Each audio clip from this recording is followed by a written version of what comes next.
A young man drives down from a mountain castle on a cold December morning.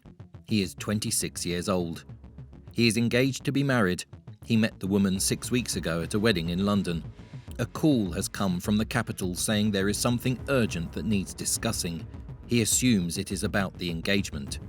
He is wrong. By the time he reaches the palace gates, the country he has reigned over for 7 years is no longer his to govern. The young man driving south that December morning had been a king since the age of 5, and a king for the second time since the age of 19. Michael I had inherited the throne in 1927 on his grandfather's death, lost it in 1930 when his exiled father Carol II decided to come home and take it back, and got it again in September 1940 when Carol was removed in the chaos of a Romania already breaking apart under Soviet and Hungarian territorial demands. He was 18 the second time he became king. The man who had engineered his father's removal, Marshal Ion Antonescu, a dictator who admired the Germans and led Romania into the war on their side, kept Michael in the palace as a figurehead, mostly to be seen and not consulted. For nearly 4 years, Michael did what figureheads do. He attended ceremonies. He signed what he was told to sign. He waited. By the summer of 1944, the waiting was over.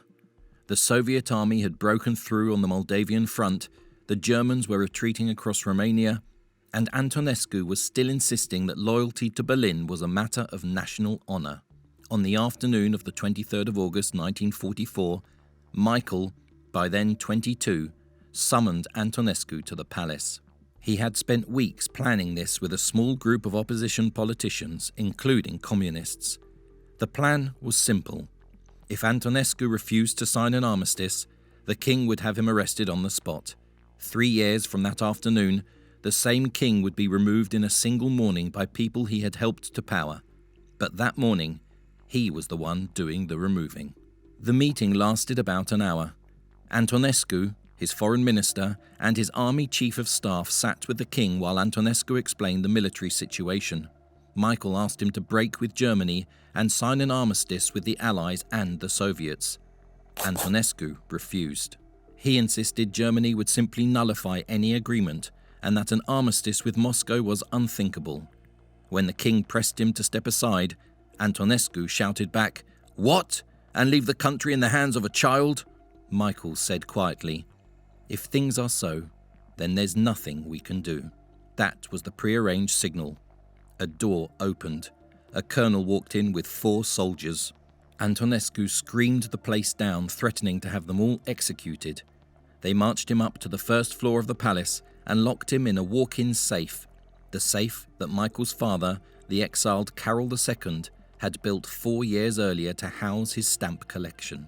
Antonescu had spent the autumn of 1940 removing Carol from the throne to install Michael as a more pliable replacement. He now spent his first night in custody inside Carol's own safe. The man whose father had been displaced to make room for a child had just put a Marshal of Romania into the room with his father's postage stamps. At 10 o'clock that night, Michael went on national radio.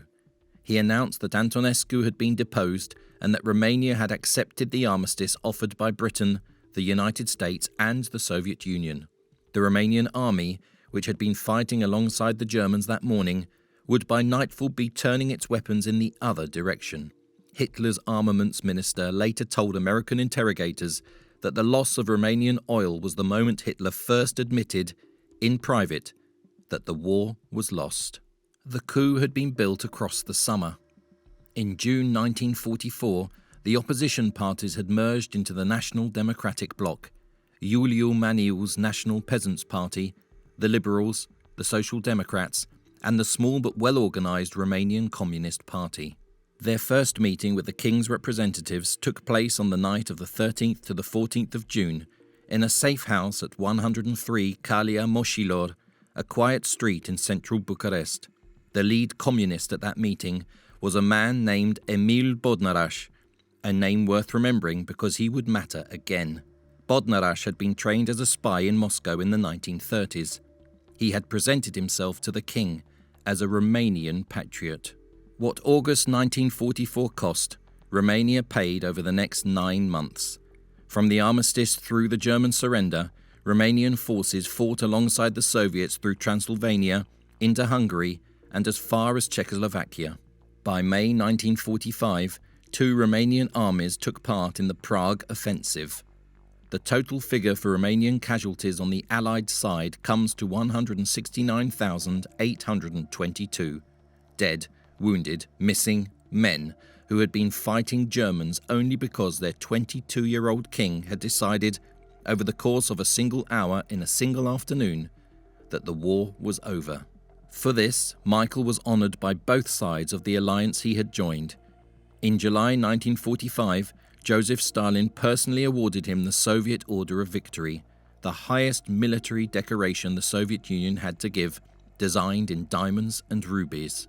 Harry Truman awarded him the Legion of Merit in its highest degree. Some historians have argued that the August coup shortened the war in Europe by as much as 6 months. The king who received those medals in 1945 was the same king the Soviets had already decided to remove. The instruments that would do it were already being assembled in Bucharest, while the orchestra was still playing for the photographs. On the afternoon of the 28th of February 1945, a 51-year-old Soviet diplomat called Andrei Vyshinsky walked into the royal palace in Bucharest for his 3rd audience with the king that week. He had been chief prosecutor of Stalin's Moscow show trials in the 1930s, the man who had argued for the executions of Stalin's old Bolshevik rivals the dictator wanted out of the way. He was now Deputy People's Commissar for Foreign Affairs, sent to Bucharest with a specific assignment. The Romanian Foreign Minister, Constantin Vișoianu, was present in the room and recorded what happened next in testimony given to Radio Romania's Oral History Centre decades later. Vyshinsky's tone, Vișoianu remembered, was extremely violent. The king explained that consultations were underway with the party leaders. Vyshinsky cut him off. The current government, he said, was fascist and it had to go. He gave Michael 2 hours. The new prime minister was to be installed by 6 o'clock that evening. Then he stood up, slammed his fist down on the table and walked out, slamming the door behind him with such force that the plaster around the frame cracked. The cracks were still visible in the palace wall for years afterward, an architectural reminder that the post-war order in Eastern Europe had been settled in rooms like this one. Vyshinsky had not arrived in that room by accident. The work had begun the previous September. On the 12th of September 1944, 3 weeks after Michael's coup, the new Romanian government had signed an armistice with the Allied powers.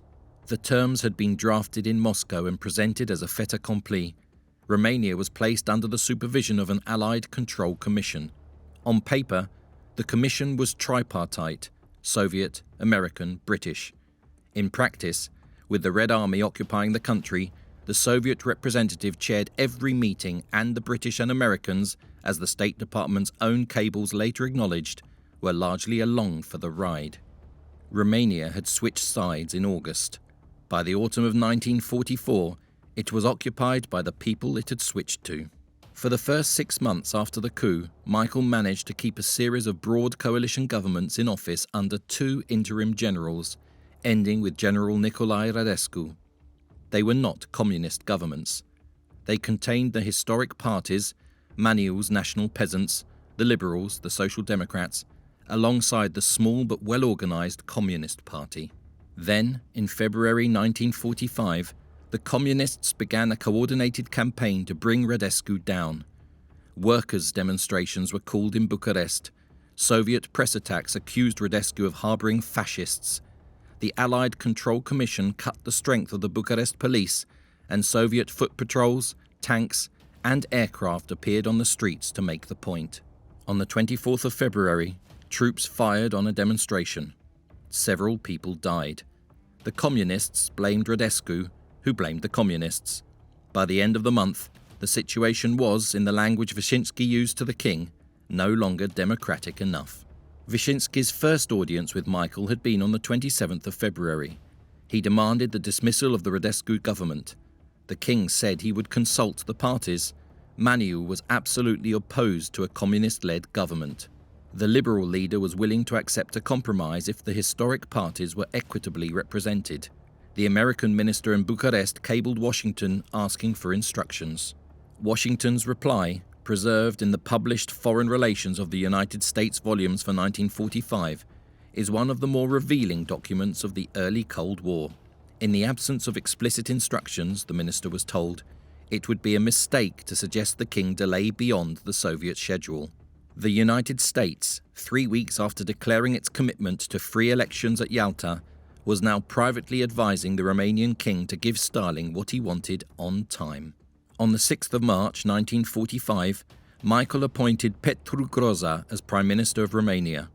Groza was a 60-year-old Transylvanian landowner, a wealthy lawyer, a layman of the Orthodox Church, and the founder of a small left-wing peasant party called the Plowmen's Front. An American journalist who watched him operate described him as full of servility and lacking any sense of personal honor. The cabinet Groza presented contained 14 ministers from the communist-led National Democratic Front, out of a total of 18. The communists kept the 4 ministries that actually mattered: the Interior, which controlled the police; Justice, which controlled the courts; War, which controlled the army; and Communications, which controlled the press and the radio. The Liberals and the Peasants' Party still had ministers in the cabinet. They no longer had any say in who got arrested, who got prosecuted, who got drafted, or what Romanians were allowed to read in the morning. There was a price the Soviets paid in return, and they paid it within days. Northern Transylvania, a piece of Romanian territory that had been ceded to Hungary in 1940 under the Second Vienna Award, was returned to Romanian administration on the 9th of March by Soviet decision. Michael had been told, in the language diplomats use when they mean the opposite, that the change of government was a matter of restoring Romania's territorial integrity. Stalin understood, as he had explained to his own subordinates in Moscow, that there was a strong monarchical feeling inside Romania, and that preserving the king for the time being would make the communist takeover easier for the population to swallow. Romanians woke up on the morning of the 7th of March 1945 with a new prime minister, a coalition cabinet on paper, and northern Transylvania back on the map. What they did not yet have a word for was the country they were now living in. On the morning of the 8th of November 1945, St. Michael's Day in the Orthodox calendar and the King's name day, about 100,000 Bucharesters walked towards the royal palace to wish the monarch well. Most of them were students. They had been organising for weeks through the 2 opposition parties that still functioned, Maniu's National Peasants and the Liberals. They were unarmed. They were also, in the political language of the moment, a problem. The procession reached University Square. At some point, accounts of the trigger vary, pro-government counter-demonstrators arrived, and shortly after that, troops loyal to the Groza government opened fire on the crowd. Between 10 and 11 people died on the square that day. Many more were wounded. The government declared a day of national mourning for the casualties, not for the dead demonstrators, but for the 7 counter-demonstrators it identified as the real victims, whom it described in official statements as fighters for democracy assassinated by bands of fascist killers. The students who had come to cheer the king were, by the time the newspapers reached the kiosks, the assassins. What the students had come to support was already 2.5 months old. On the 21st of August 1945, frustrated by Groza's refusal to resign and encouraged by Maniu and the liberal leadership, Michael had begun what Romanian history calls the Greva Regală, the royal strike. The king simply refused to perform his constitutional duties. He would not sign the decrees the Groza cabinet sent him. He would not receive its ministers. For 139 days, Michael was technically still king of Romania, and Romania technically had no functioning monarchy at all. It was the first non-violent royal resistance to a communist takeover anywhere in post-war Eastern Europe. It was also, by January 1946, a complete failure. The reason was the Moscow Conference. In mid-December 1945, the foreign ministers of the 3 major Allied powers met in Moscow to settle a number of post-war disputes, the Groza government among them. Vyshinsky represented the Soviets. Britain's foreign minister and his American counterpart spoke for the Western Allies. They settled on a face-saving compromise. Groza would accept 2 ministers from the historic parties, and in return, Washington and London would recognise the government. On the 7th of January 1946, Michael ended the strike. On the 5th of February, the United States and Britain extended formal recognition. The 2 new opposition ministers were never given portfolios. They sat in cabinet meetings without files, without staff, and without any function except the function of being seen. Maniu watched all of this and drew the conclusion that the Western Allies, whatever their public statements about free elections, were not coming. By the autumn of 1946, when the rigged general election was held on the 19th of November, the result was already a foregone conclusion. The communist-led bloc of democratic parties claimed something close to 70% of the vote. Maniu's party had compiled detailed evidence of intimidation, ballot stuffing, and the disenfranchisement of perhaps 1 million voters. The American minister cabled Washington that the election had been demonstrably fraudulent. Washington protested formally. Nothing changed. On the 10th of February 1947, the Paris Peace Treaty was signed. Romania's post-war borders and reparations were fixed. The communist government was now the legally recognized one. What happened next, the regime had been planning for some time. On the morning of the 14th of July 1947, the vice president of Maniu's National Peasants' Party and several other senior party figures arrived at an airfield outside the village of Tamadao, about 40 miles southeast of Bucharest. 2 small aircraft were waiting. They had been told these planes would fly them out of Romania to a meeting in the west, where they would form the nucleus of a government in exile. As they approached the planes, about 30 agents of the communist-controlled Interior Ministry rose from the surrounding fields and opened fire over their heads. The flight had been organized by the secret police. The agents had been waiting since dawn. Maniu himself was not at the airfield, but he was arrested days later. The communist newspaper Skintea ran the headline within hours. Maniu and his clique are now nothing more than common criminals. 2 weeks later, on the 29th of July 1947, the National Peasants' Party was outlawed by decree. The trial began on the 29th of October at the Military War School in Bucharest in a 300-seat hall. 15 defendants. Maniu, by then 74 years old, was accused of high treason and of spying for the Americans. The investigators had instructions to interrogate the suspects for at least 19 hours a day. On the 11th of November 1947, the military tribunal sentenced Maniu to life with hard labour. He was sent to Sighet prison in the far north of Romania, where he died on the 5th of February 1953 at the age of 80. His body was thrown into a common grave whose exact location was never recorded. 2 days before Maniu's sentencing, Michael had flown to London for the wedding of his cousin, Princess Elizabeth, to Prince Philip of Greece and Denmark. The British government's confidential advice, delivered through the ambassador in Bucharest, was that he should not come back. He came back. On the 23rd of December, his last hope of a loyal army apparatus disappeared. Emil Bodnaraș, the same communist who had sat at the safe house at 103 Calea Moșilor in June 1944 and presented himself to the king as a Romanian patriot, was appointed Minister of Defence. The army would not move for the king.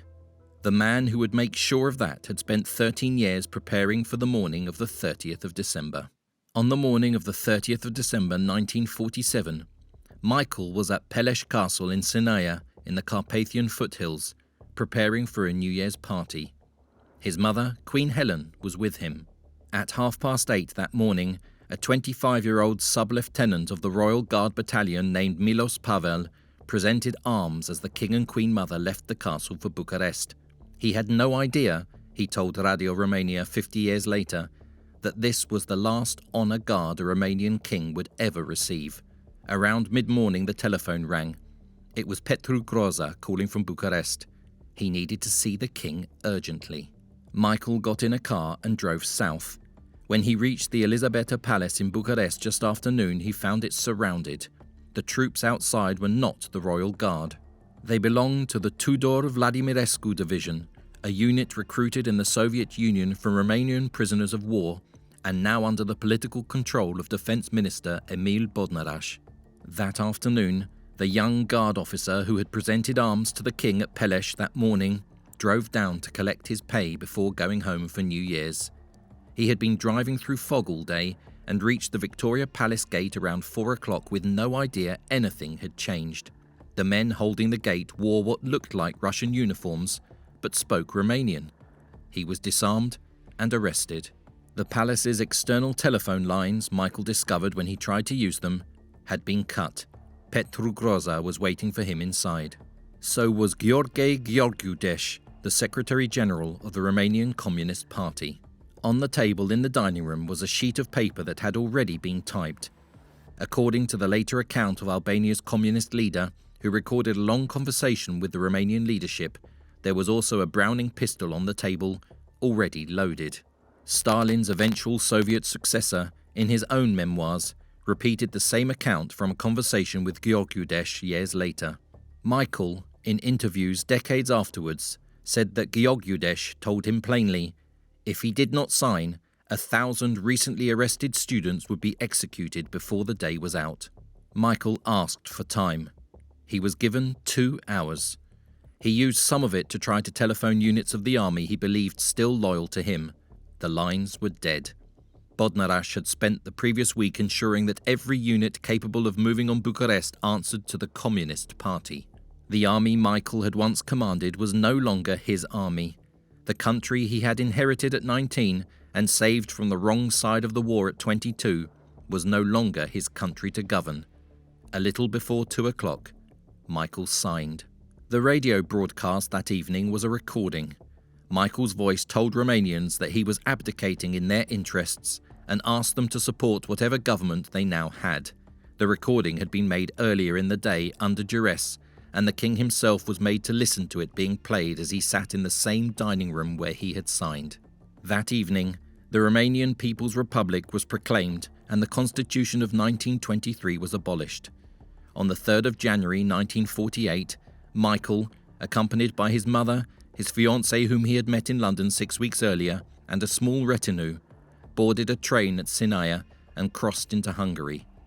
Later that year, he was stripped of his Romanian citizenship.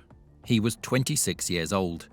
He had 4 automobiles, a small amount of foreign currency, and no country. In March 1948, from Switzerland, he denounced his abdication as illegal, signed under duress, and therefore void. It made no practical difference.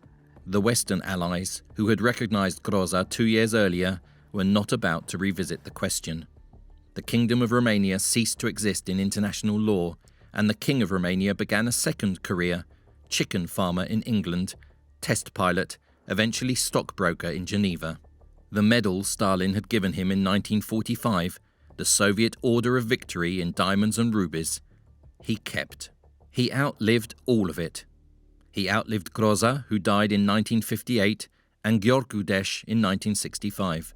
He outlived the Romanian People's Republic, the Warsaw Pact, and the Soviet Union itself. In April 1992, after Ceausescu's regime had fallen, the post-communist government allowed him back into Romania for Easter. He had not been in his country for 44 years. About 1 million Romanians filled the streets of Bucharest to see him. His citizenship was not restored until 1997, 50 years after the morning at the Elizabeta Palace. Michael died on the 5th of December 2017 at his home in Switzerland, aged 96.